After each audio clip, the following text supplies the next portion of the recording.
Good morning, everyone. Okay, let's share the word of God. So we're continuing our series of preachings from yours truly from the book of Romans. Of course, we still have the two other series of studies, series of preachings from the book of John and the book of Matthew. But for now, Romans tayo for this week. Okay, so we're now in chapter 7. And this morning, we'll talk about the connection, our connection with Jesus Christ, and also our connection with the Old Testament.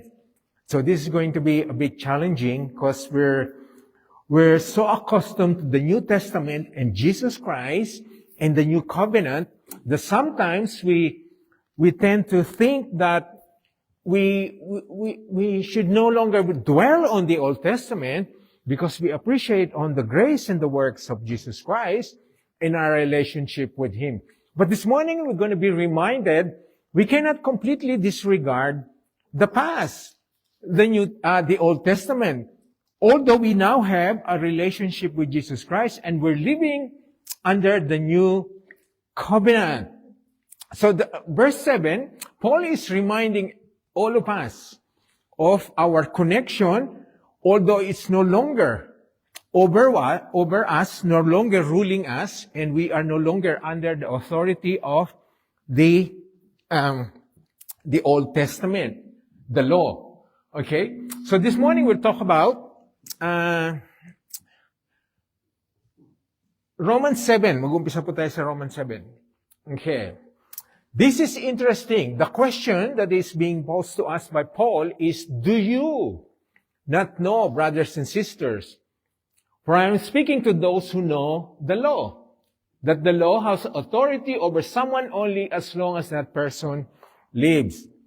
So we'll appreciate po, whenever we talk about law, people tend to no longer have the interest to listen. No longer have the interest to know more about the law because we are under grace. But the more we appreciate and understand the law, the more we will appreciate our relationship with Jesus Christ and the grace. Wala, no?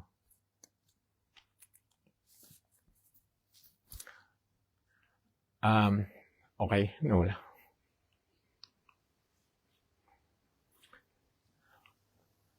As long as pumapasok.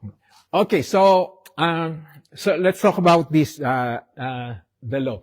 So Paul is saying, hello, Christians, all of us, listen to this. And he is speaking to those who know the law. All of us know the law. And we heard so many things about the law. We heard hundreds and hundreds of preachings about the law. Bible study. But for us, whenever the Bible speaks about the law, what is the Bible talking about? Kasi kailangan maintindihan natin, what is the law? Sometimes when we hear about the law, we only think about the 10 Commandments. But the Bible is talking about the law addressing so many things. Yeah, paano natin, no? So, a lot of things in the Bible, whenever they mention law, it pertains to a situation, a group of people, or the circumstance. So the law can pertain to the Mosaic law, which is the 10 Commandments given to Jesus Christ. So whenever the law is speaking about a subject, it could be addressing the 10 Commandments, the law given through Moses, or the Torah, especially when the Jews are talking about the law. They're addressing the first 5 books of the Old Testament. Or, when the Bible mentioned about the law, it could be addressing the entire Old Testament. Or, when the Bible mentioned about the law, it can be addressing moral law, which is what is right or what is wrong. Okay? And also, if the law is mentioned in the Bible, it could be addressing the ceremonial law. Ngayon, pag nakita natin to, akala natin, I have nothing to do with those things, with those law. Okay, so I appreciate the people are not interested anymore. So this might be something new or something hard to accept now. Lahat po ito, given to the Israelites only. Sa Israelites lang. So we'll explain that, bakit sa Israelites, including the Ten Commandments. Okay? So, we'll try to do that through the verses. Remember po, all this law, not given to the Gentiles, to the Israelites. That's why Paul is saying you're not connected to that. Or if you're trying to connect yourself to that, you know that the death of someone has caused our connection to the law, or the authority of the law no longer over us. Ngayon, babalikan natin dito. Nawala. Okay. Now, all of this is something that we need to understand. But there is no longer the authority over us. We must appreciate this. Kasi kamukha po na nangyari sa amin. So when we moved to Australia, we gave up the Filipino citizenship. So we're now Australian citizenship. It doesn't mean that we have to disregard our Filipino citizenship, that we disown the Philippines, that we disown our heritage. Yes, of course, we no longer pay taxes sa Filipinos. We no longer vote because we're under now the citizenship of Australia. Pero hindi naman namin pwedeng sabihin, hindi naman kami galing sa Pilipinas. So we no longer want anything to do with the Filipinas. What we are doing now is we appreciate our past, our heritage, our connection. Kababayan pa rin kami, Pilipino pa rin kami in the heart. It is just that we have a different citizenship. So this is we need to understand this morning. We are not, although this was not given to us, but you would see and you can appreciate our connection. Meron pa lang tayong connection, meron tayong special connection to all this law. So, kita po natin, iba-ibang law yan. So, when the Bible speaks about the law, it's not only addressing the different commandments. The Bible is saying, you're no longer under the law. It could be addressing we no longer have to do the ceremonial laws, the moral law, and all the law. Kasi sabi ni Jesus Christ, ito ang bigat po ng sinabi niya. Okay? Do not think. So, if we have a relationship with Jesus Christ, He is reminding us, do not think. Do not think. Do not even plan. Do not even devise this in your heart that I have come to abolish the law or the prophets. Okay? I have not come to abolish them, but to fulfill them. So Jesus Christ fulfilled everything. Na-fulfill niya. Wala siyang binayolate dito, even the civil law. Kaya nga sinasabi niya sa mga tao doon, you obey the Roman government. And whenever he performed, or some of the performance ng mga miracles niya, sabi niya, you report to the priest. So he was appreciating the sacrificial laws. So nakita natin siya, he's sinless, so he fulfilled perfectly all this. Okay? So balikan natin ngayon, sabi ni Jesus Christ, for truly I tell you, until heaven and earth disappear, not the smallest letter, not the least stroke of pen will by any means disappear from the law until everything is fulfilled. Okay? So nothing is going to disappear, nothing is going to be void until it is fulfilled. Hanggang matapos daw, hanggang masunod completely. Okay? Nakita po natin. It is not to be disregarded unless it is fulfilled. Therefore, anyone who sets aside one of the least of these commandments, addressing the different laws, and teaches others accordingly, will be called least in the kingdom of heaven. Malalim yung babala ng Panginoon. But whoever practices and teaches these commands will be called great in the kingdom of heaven. For I tell you, unless your righteousness surpasses that of the Pharisees and the teachers of the law, you will certainly not enter the kingdom of heaven. So it's a great warning for us. You do not disregard anything about the law unless you're sure it's been fulfilled. So yun ang natin ngayon. Establish natin kailan na-fulfill. Kailan na-fulfill yun? So that's why we respect, we review, we study, but we no longer put ourselves under those things. Okay? Tingnan natin to. Jesus Christ, when he was incarnated here on earth, ano po ang na-fulfill?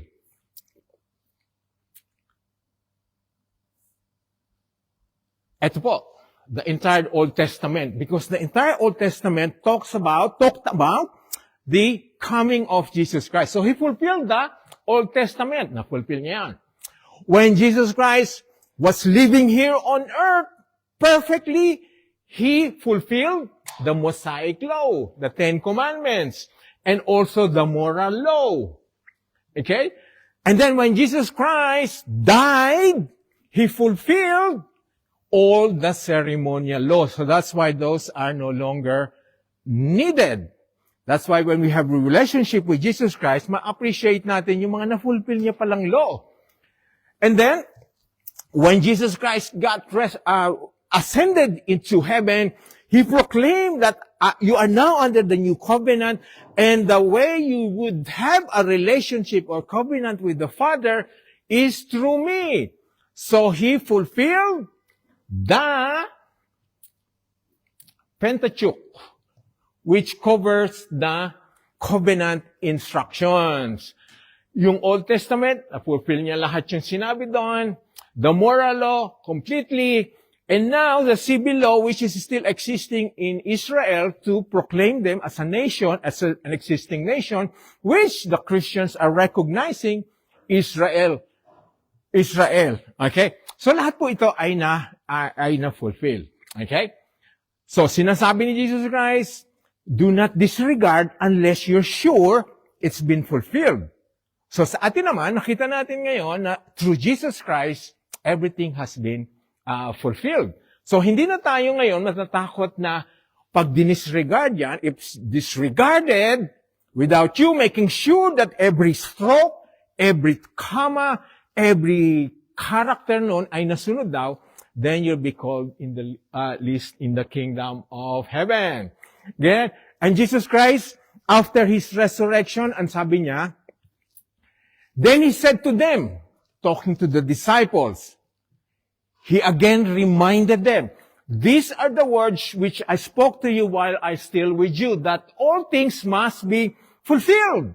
Sinabi na naman ni Jesus Christ. Okay? Remember, sabi niya, everything must be fulfilled. And then after His resurrection, He reminded everyone, things must be fulfilled, which were written in the law of Moses and the prophets.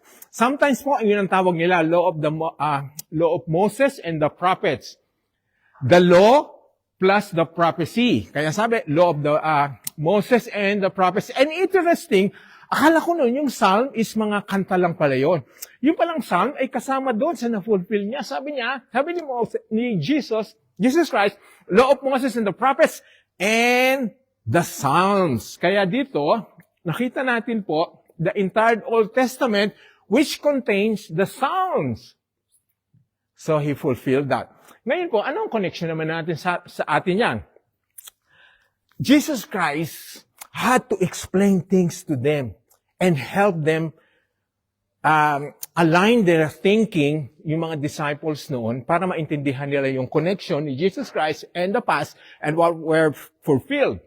So, is He helping us the same?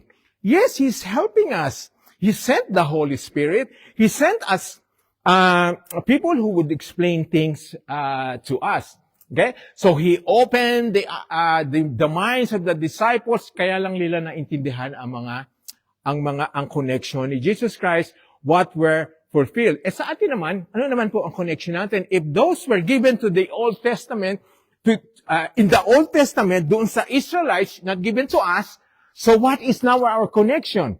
Why do we need to understand obey some of the things that are yet to be completely fulfilled doon sa Old Testament. Ang sabi na, all who sin apart from the law will also perish apart from the law.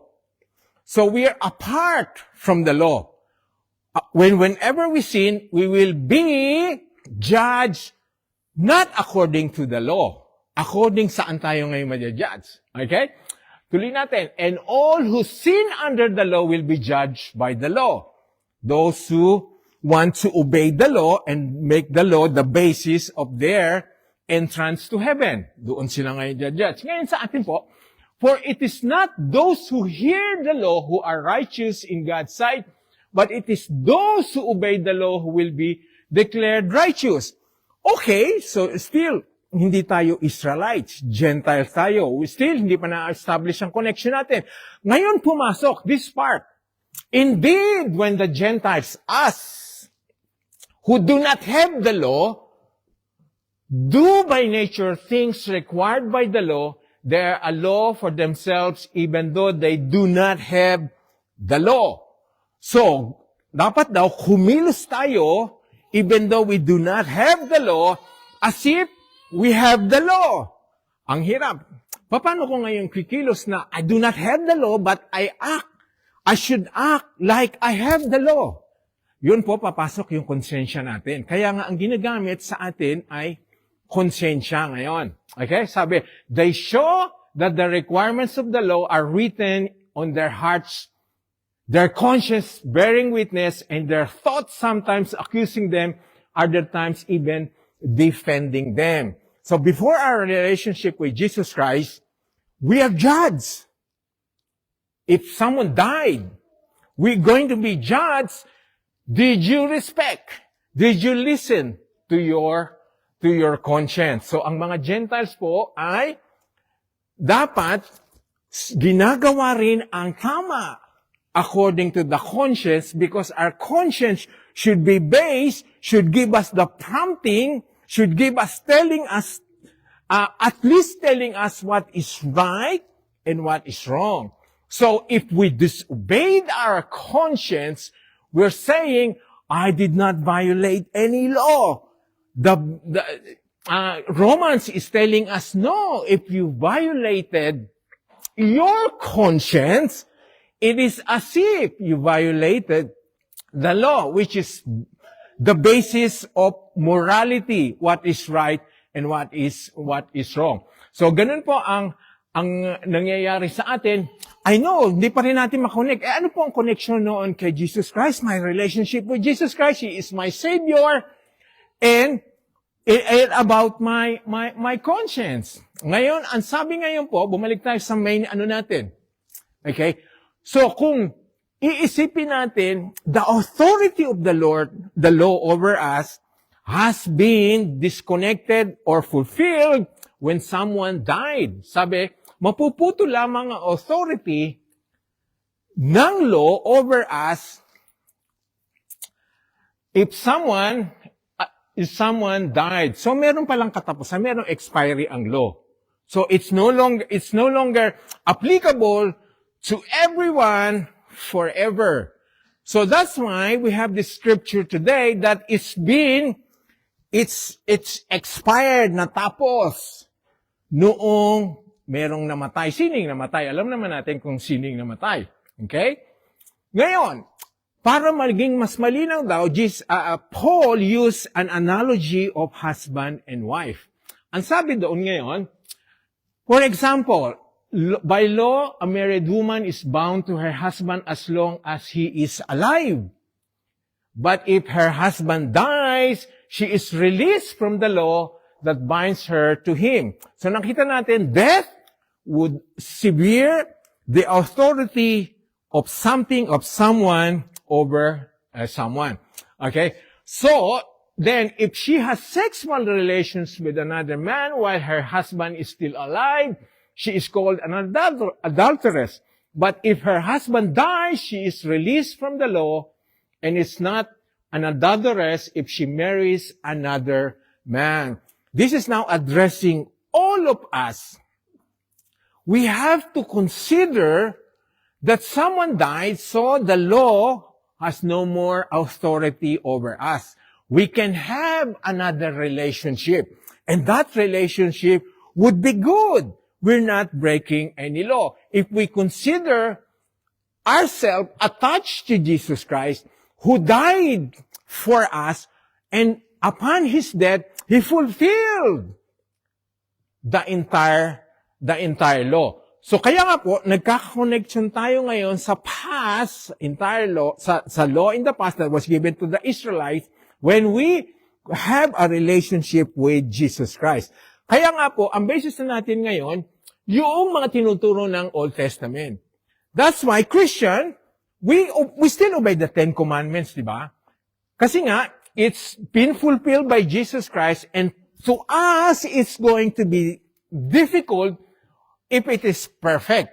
But through our relationship with Jesus Christ, it is as if we fulfilled everything. Kaya nga, we cannot have the basis of righteousness according to the law on our own, because we will fail. We're not able to do that perfectly. But through Jesus Christ, who perfectly obeyed the law, it is as if we fulfill the entire law.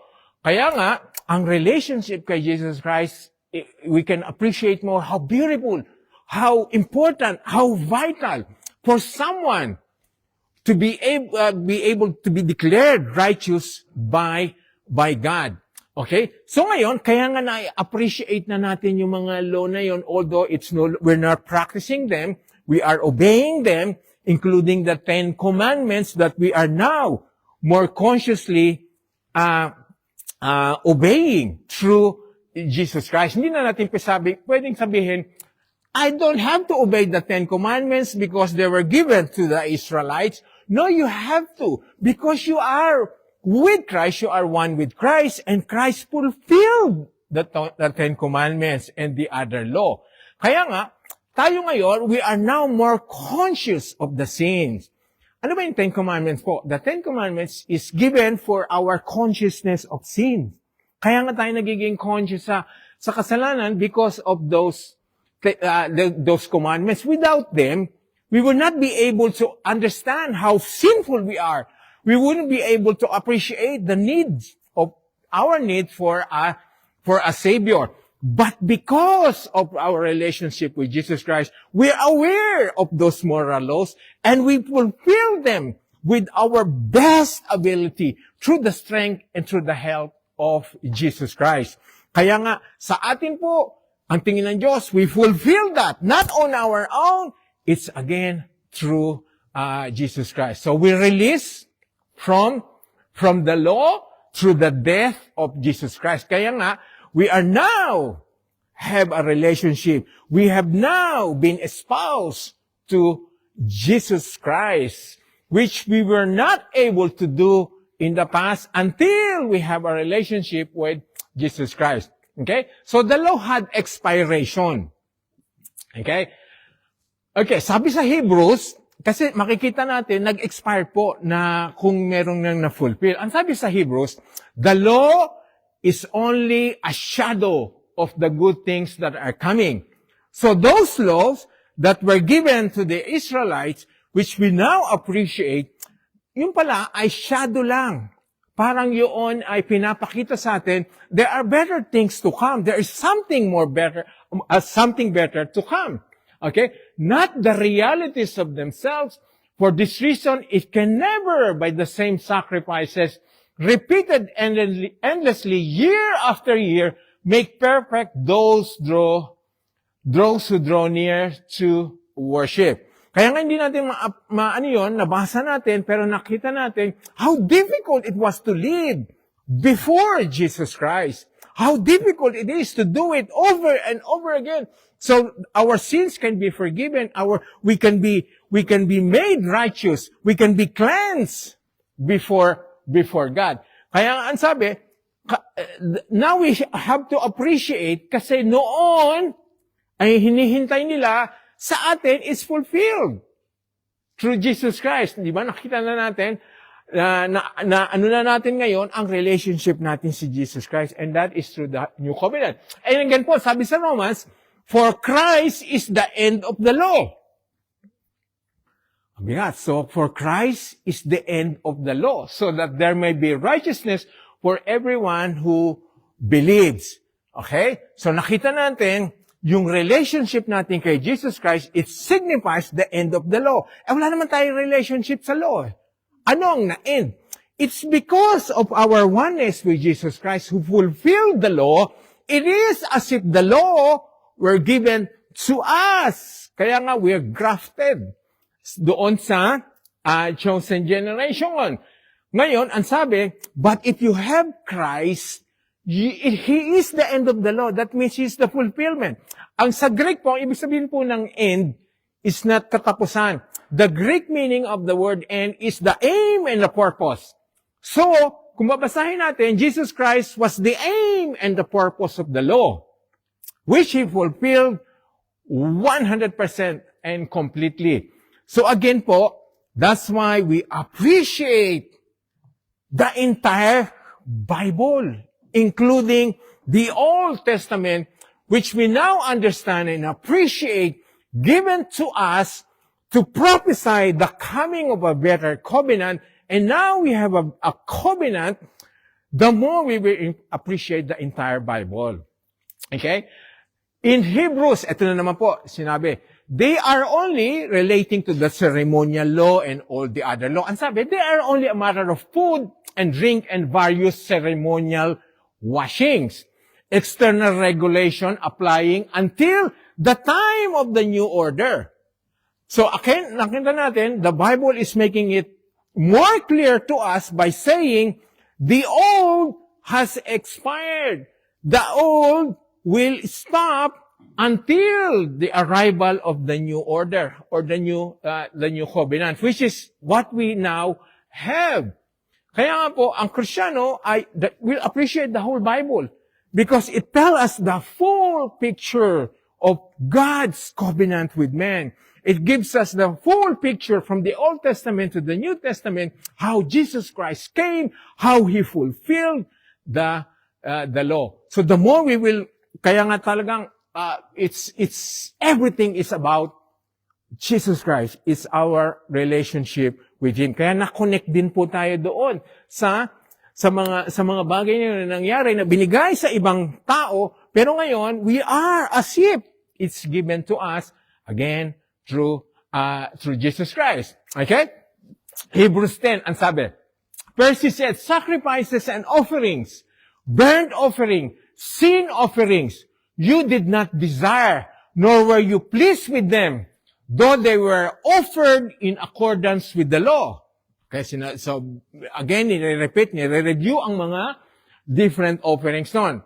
And then verse 9, ang sabi, then He said, here I am, I have come to do your will.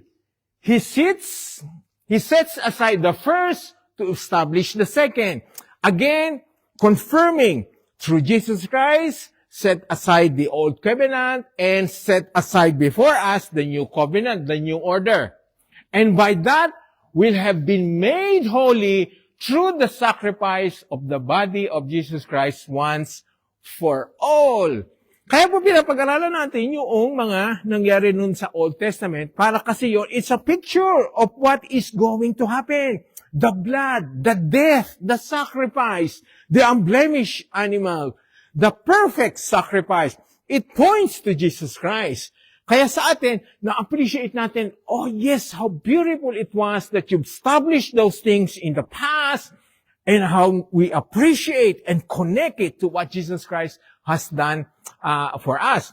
Day after day, ang nangyari po noon, priest stands and performs his religious duties again and again. He offers the same sacrifice, which can never take away sins. But when this priest had offered for all time one sacrifice for sins, he sat down at the right hand of God. So Jesus Christ became our priest. When did He become priest? Noong pong siya ay nag-ascend na. So He was here on earth as a Savior, as the one who sacrificed for us, And now, He's a Savior, He's King, and He's also a priest interceding for us. Kaya po, nadadagdagan talaga ang mga reason why we need to really appreciate, thank Jesus Christ, worship Him, and give Him all the adoration. He's the priest now, sabi po.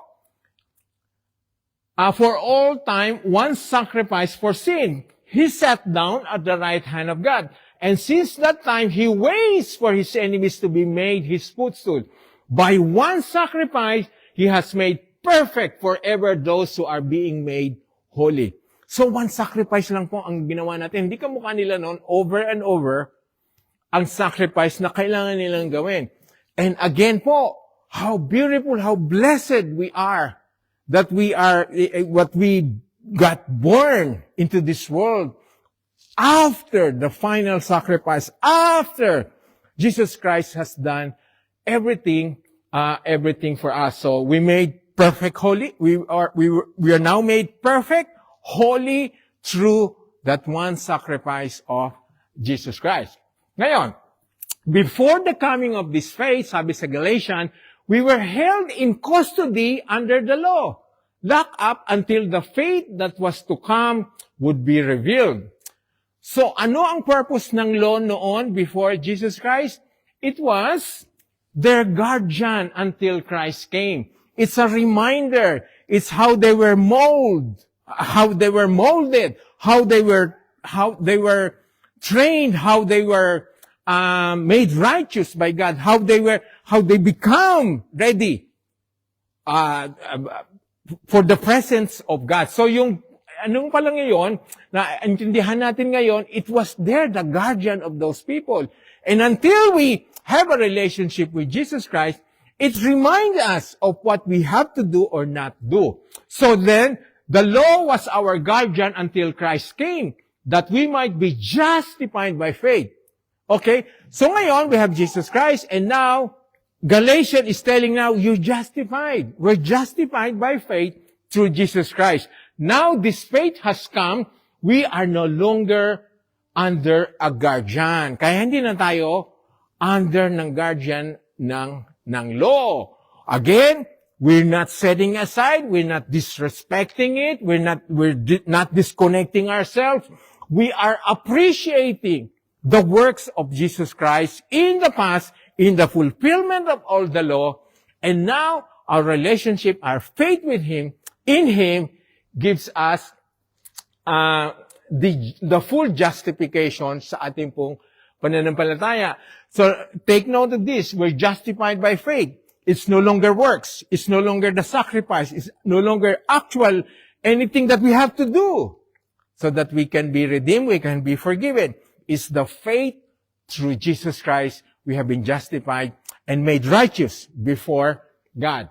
Okay? For Christ did not enter a sanctuary made with human hands that they were doing before. They had to do that in the temple or tabernacle that was made by hand. Ang sabi dito, hindi na. Jesus Christ did not enter a sanctuary made with human hands that was only a copy of the true one. So the tabernacle, the temple, is the copy of where Jesus Christ is now, which is in heaven. He entered heaven itself now to appear for us in God's presence. So anong ginagawa ni Jesus Christ ngayon? Which was the picture of the tabernacle and the temple. So He's interceding for us. He is now in heaven to appear for us in God's presence. He's interceding for us. He's representing us. Again, hindi natin ma-appreciate yung kung hindi nangyari yung mga Old Testament. So we can now say, thank you, Jesus Christ, that you left us, you're in heaven, but you are interceding for us. We no longer see you, we no longer able to touch you like those in the past, but the truth is, nung alam na namin ngayon that you're interceding for us. Kaya nga po, how can a Christian fail if he's truly born again, if he's truly regenerated, if he truly has a relationship with Jesus Christ, who is guarding a Christian that has been truly saved, truly born again? Kasi nga, paano pa niya papabayaan yon? He's interceding for us in heaven. Kaya nga, scripture after scripture is telling us, those that were given to Him, He's able to guard them. He's able to intercede for them. And would Jesus Christ fail? Zero chance. Zero opportunity. Why would He fail to guard, to pray, to intercede for someone, and that someone will just turn his back on God? Kaya nga po, kailangan talaga ang ating relationship is true. It's not only a short verbal declaration from the mouth, it's from the heart. It's from the deep inside us that we understood why Jesus Christ died. We understand the meaning of the cross. We understand His death. Okay? So, ang ganda po ng sinasabi ng Hebrews 9, He's appearing for us in heaven. He's not just taking His time sitting on the throne doing nothing. He's doing that every moment sa atin. Every time po that He needed to be prayed for, to be covered, to be interceded for, Jesus Christ is there interceding for us. Okay. Ngayon po, ang sabi, carry each other burdens and this way you fulfill the law of Christ. Ngayon po, Galatians has introduced a new law. Nakita po natin yung the list of the laws that were given, the different sets of laws in the Old Testament. And now it's telling us, you are under the law, which is not the Old Testament law, which is the law of Christ. Ano po ibig sabihin nyo? When we carry each other burdens, we are fulfilling the law of Christ. What is the law of Christ? Ngayon po, makikita natin, Jesus Christ, our Savior, He's our God, He's the one interceding for us. Ngayon pala, whenever we fulfill our relationship with one another, carrying burden, hindi naman po dinadala natin ang kabigatan ng problema. Whenever we have someone, whenever we love someone, whenever we forgive someone, whenever we help someone to walk with God, whenever we help someone to have a relationship with Jesus Christ, whenever we help someone to see and understand the gospel, that is po carrying each other burdens. Kaya makikita natin, hindi natin talaga pwedeng i-set aside ang relationship sa tao. Kasi it's the law of Christ. The law of Christ, which is our beautiful relationship with one another. So, hindi natin pwede sabihin, I would like to obey Jesus Christ. I would like to listen to Him only. I would like to follow Him only. I don't want anyone with me. I don't want to work with anyone. I don't want to be with anyone. I don't have to have fellowship with anyone so I can be freed from sin. Hindi po, ang sinasabi sa atin ng Galatians, you carry each other burdens. You fulfill your relationship with one another in a loving, in a godly, in a forgiving way, then you are fulfilling the law of Christ. So meron pala tayong bagong law, and that's how beautiful is that. It's not ceremonial, it's not sacrificial, it's something we establish with one another. Whenever we do that, we are fulfilling the law of Christ. Again, so what is the law of Christ na putol? Yun nga, binigyan na tayo ng idea whenever we carry each other burdens. So, ang tanong ngayon, what is the law of Christ? Na sinasabi, basahin natin. One of the teachers of the law came, heard them debating, noticing that Jesus Christ had given them a good answer. He asked him, of all the commandments, sabi nung law, tinatanong si Jesus Christ, of all the commandments, what is the most important? The most important, Jesus Christ responded, is this. Hear, O Israel, the Lord our God, the Lord is one. Love the Lord your God with all your heart, with all your soul, with all your mind, with all your strength. The second is the love your neighbor as yourself. There is no commandment greater than this. So nakita niyo po yan, sinamarize na ang lahat ng mga itinuro, pinapagawa sa tao. Ang sabi, mahalin mo na lang ang Diyos at mahalin mo ang kapwa mo. So how can that happen? How can that be the fulfillment? Ang sabi, well said, teacher. The man replied, you are right in saying that God is one and there is no other but Him. To love Him with all your heart, with all your understanding, with all your strength. And to love your neighbor. Pag nagawa daw natin yon,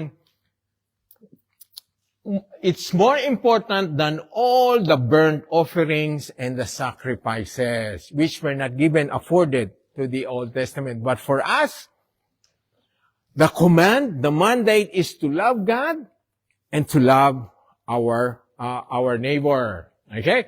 So, yan po ang the law of Christ. Okay? How can I remember all these laws? Which is which? Sabi, ang dami po nung law na yon na na-fulfill ni Jesus Christ, na He perfectly obeyed all those things. The question is, how can I know which one? Do I have to remember all those things? Hindi po, ang sabi ni Jesus Christ, one of them, an expert in the law, tested Him with the question, Teacher, which is the greatest commandment in the law?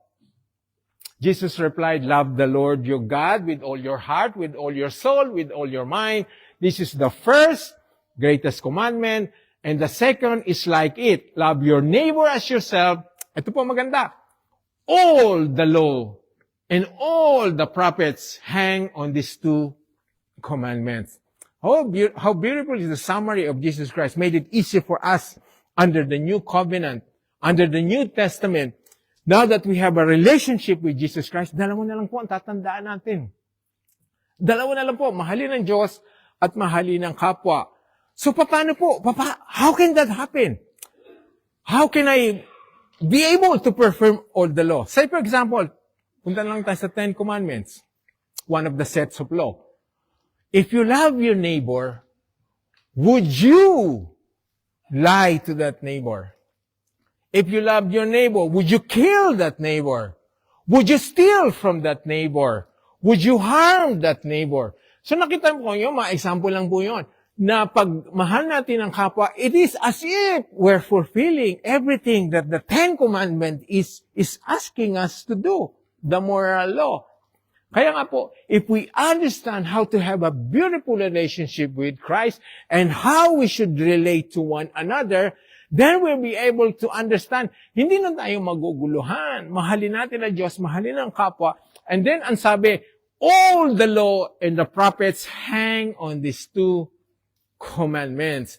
That's why Paul is reminding us, you died to the law through the body of Jesus Christ, that you might belong to another. We belong to Jesus Christ now, to Him who was raised from the dead in order that we might bear fruit. Okay, so we're not longer under the law. We are under the law of Christ. We have the two commandments, the two greatest commandments that we have to fulfill. And now, ang sabi ngayon, pag nagawa na ngayon yon, then you must bear fruit. Ang sabi diyan, that we might bear fruit. Kaya nga po, after those things, after understanding those things, after comprehending them, after appreciating what happened in the Old Testament, after now learning that Jesus Christ fulfilled those laws, and now we have a relationship with Jesus Christ, it is as if we fulfilled everything. Kaya nga po, our righteousness is through Jesus Christ. And what is going to happen? We bear fruit. Diyan ngayon papasok, ngayon hinahanap sa atin ngayon ang mabuting gawa. We're not saved through good works, but it's expected that we do good works. That's the things that we do now. These are some of the fruits of our salvation. This is a proof that we have been saved. We're worshiping God. We're serving God. We're obeying His mandate, His commission, His command to go out there, share the gospel, to go out there and make disciples of all nations. Kaya po nakikita sa atin ngayon yon. Nakikita na sa atin ngayon. So if everyone would understand our connection in the past, the fulfillment, the works of Jesus Christ, our position in Christ now, our mandate in the kingdom of God, and what is expected of us, then there's no more confusion. There's no more misunderstanding. We are now under the simple law that is being given to us. Love God and love your neighbor. Kaya nga po, yung main scripture natin, sinasabi, wala ka na dun sa dati. Kasi nga, our relationship, so we died to the law. When we died with Jesus Christ, when Jesus Christ died, He fulfilled everything. When He ascended to heaven, He completely fulfilled the things that prophesied against Him. Kaya nga po, eto na. It's no longer, hindi na natin kailangan sundin yung mga nire-require na yon. But, it has to be through Jesus Christ. Without those things, we cannot enter the kingdom of God. We cannot enter heaven. We cannot expect salvation aside from the works of Jesus Christ. How beautiful our Savior is. It's His death that released us from the sting and the mandate and the burden of the law that we're having difficulty, the impossibility to fulfill them. Again po, the law has been given to us so that we become conscious of our sins.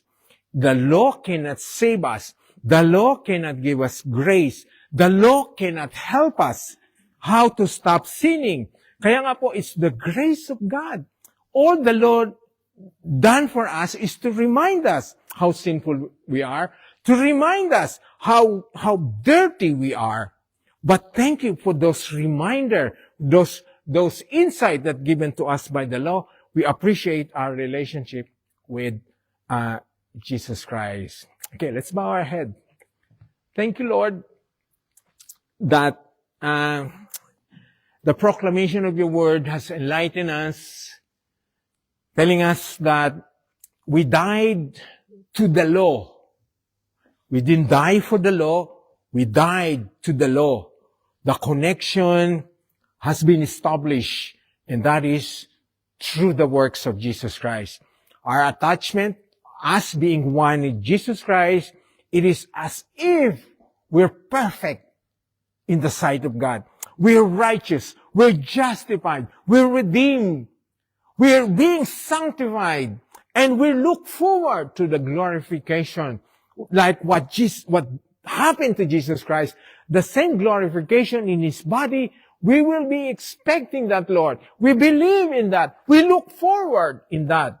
Nothing on our own. Nothing on our accomplishment. And that's why, Lord, that's why, God, we can appreciate, Lord, we can never thank You for sending Your Son to us to establish our position in Christ, and that is being, living and being overwhelmed by Your grace. Thank You, Lord, that there's no other way that we can, Lord, be made righteous before You aside from the finished work of Jesus Christ, who fulfilled completely, perfectly, all the demands and the requirements of the law. We thank You, Lord. We bless You. In Jesus' name we pray. Amen.